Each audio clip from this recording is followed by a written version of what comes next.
Hi guys, it's WolfMaiden, and today I'm going to be talking about the second part of how to start a LARP with your friends. This is more about the important things, the things that might be a little bit more boring, but are necessary nonetheless. If you're interested in starting a LARP, then this video is part 2 of this series. I recommend you watch my first video, How to Start a LARP with Your Friends, if you haven't already.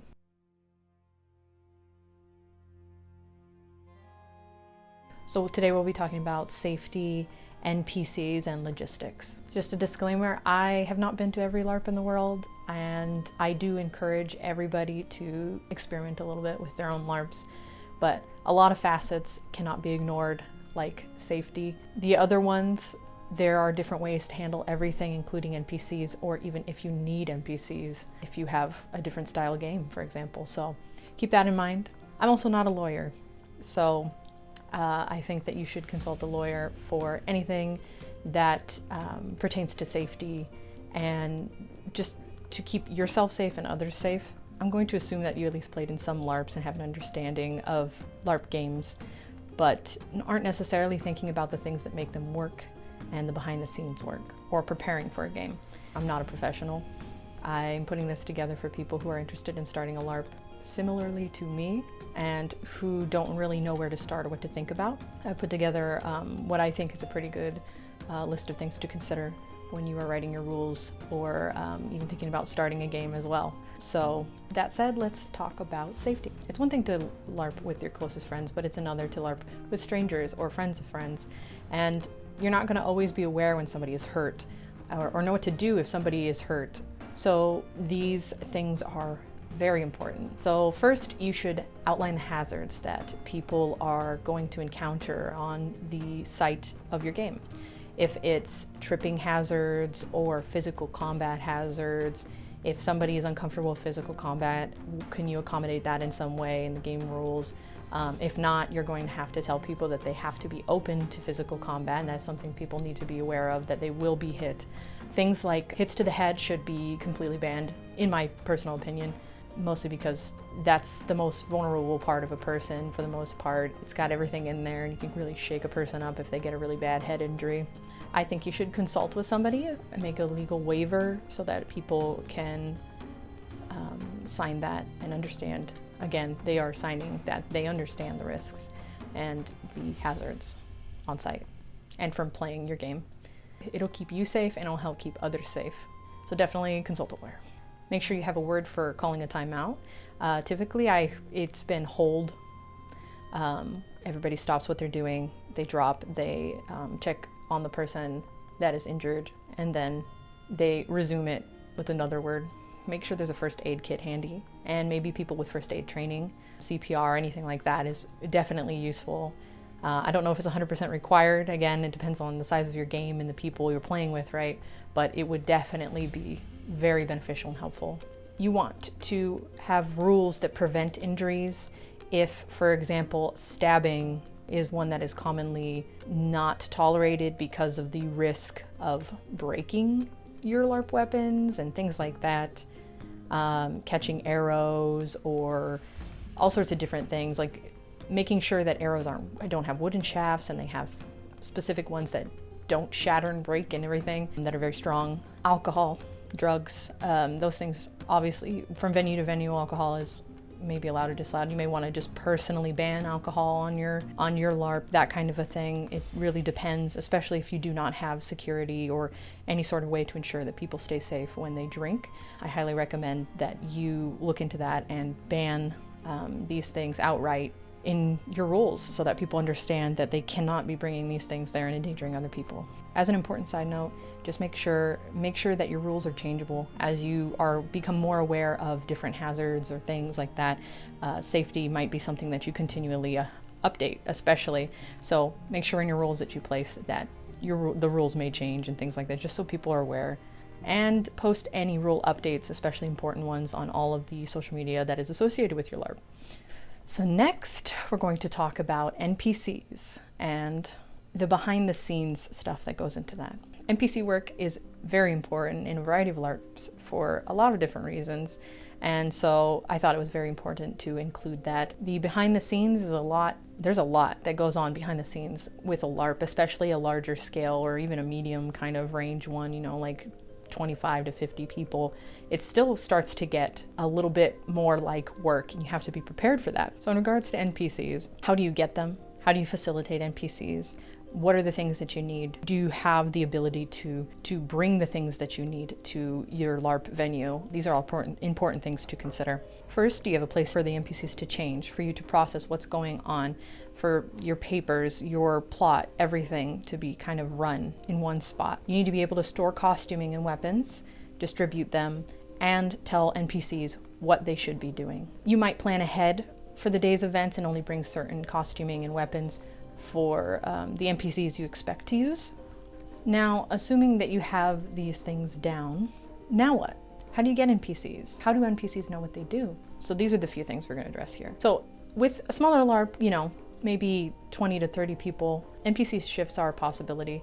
They are useful where you take a small group at differing time periods to stop being their player and start being an NPC. This means that they will be clothed, they will be given weapons if necessary, and a certain directive or way to act from the GM or the group that runs the NPCs.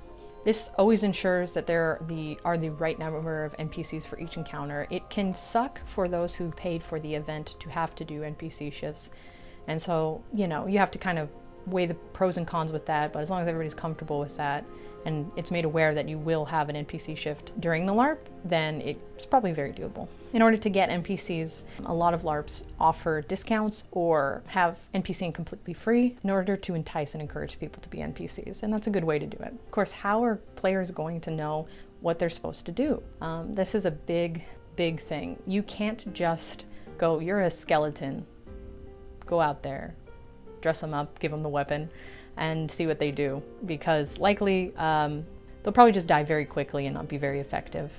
If they have special abilities, they need to be aware of them. If they are just NPC monsters, they need to be aware of the things that they can do and the things that they can't do, the things that they're weak to. If you have a game where, for example, vampires are afraid of garlic, that seems kind of random and whatever, but maybe a player is an apothecary and happens to have garlic on them. You want to make sure that they have the appropriate reaction to these things. If they're NPCs that speak, that interact with the players, then they need to know what lines they should say or what information they should say or have available if a player should inquire or give them or say the right thing to them, that kind of thing. So maybe you write it on a card, you have them memorize it over a little bit of time as they're doing costuming or whatever. However you do this, they do need to know. Make sure you have a designated point for players to change into. It can be a tent, it can be a cabin, and be able to keep track of everything that's going on in the LARP. So next we're going to talk about logistics. In most of the games that I've played, logistics was the place and the team that runs kind of all the behind the scenes work. You have the plot team, or you have the people that handle NPCs, you have the people that handle registering and characters, currency, and quests and rewards and all sorts of different things. So logistics is really a catch-all for that. So typically logistics was at a cabin on sites that had cabins available. There's a portion of it that is blocked off inside. But players are typically not allowed to go inside for obvious reasons, ruin the illusion of the game and whatnot, or learn things they're not supposed to learn, or see things they're not supposed to see. So they can knock on the door in order to speak to the game master about anything that they need to consult them about, or to start a quest, etc. And they just wait for a response. Logistics would also possibly be the place where your players go for their NPC shifts, go to change, do all that stuff. But like I said, logistics is a catch-all for kind of everything. There are more specific things that you could call them and whatnot, and I recommend that you do to distinguish from one thing or another if necessary. So one of the big things, and a very elaborate thing that you're going to need to do, is to organize and create systems to handle everything in your LARP, from registering characters, their character sheets, to giving out skill points or skills or NPCs that are supposed to do very important things, currency. Everything needs to be accounted for and kept well documented in order to prevent any loss of information. Maybe you have a master plan sheet for your LARP for the day, the things that you need to do. I recommend outlining the things that you need to do for players and then designing systems around those So if you are giving out currency, who gives out the currency? How do they give out the currency? If you have NPCs that you need to clothe and make sure they know what they're doing, maybe you have cards that you have for each of them that day, and you have to make sure that you have those all clipped up and set aside in a little spot, you know, like organizing that, documenting that, having a Google spreadsheet, something like that. Who's running the quests? Who's helping set up with things?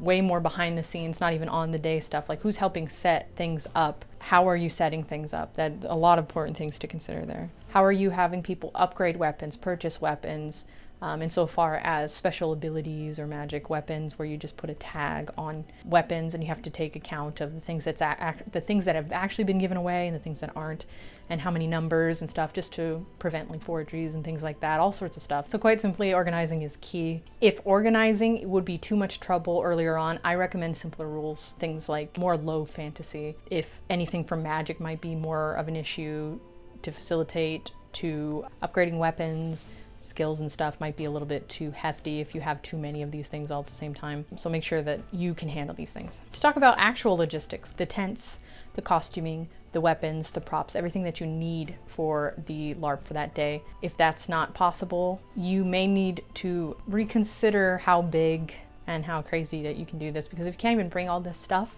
including water, and not to mention water and food and sleeping bags and things for yourself, but just generally, right, if you don't have a truck or something, you might not be able to do as much. If you have the ability to have a couple of friends help you out, great, but just make sure that you can actually facilitate these things and you're not just on the day, oh crap, I don't know where to put all this stuff. Just make sure that you can handle that. With the right amount of staff, you can start to delegate things, and if you are a growing LARP, you can also get volunteers from your friends or players themselves to help you with your LARP. Delegating can help you a lot as you grow, but again, systems have to be in place for those to work. So make sure your systems work for you. I also want to say to remember that all LARPs are different. A lot of things may not work or may work for you, and there might be things that you don't need to consider or you do need to consider more. Yeah, you don't worry if all of these things don't really apply. They might later, they might not. You might not develop a game with a lot of NPCs. It might just be purely players that create the content. That's not super far-fetched. If you create the right systems, you know, guilds, all sorts of different things, you might just be able to do it with player-to-player roleplay. So I hope this video has been helpful in some way. I tried to do a lot of broad talking about things that you might need to consider for creating a LARP and the rules for that LARP. So this definitely isn't everything. This isn't an entirely encompassing thing. You might run into more stuff. There's certainly different other things to consider, like how you handle in-game issues with players behaving badly and all that sort of thing. And maybe I'll make another video about that. But for now, I hope that you enjoyed, you got something from this, and I hope to see you in the next video. Thank you for watching.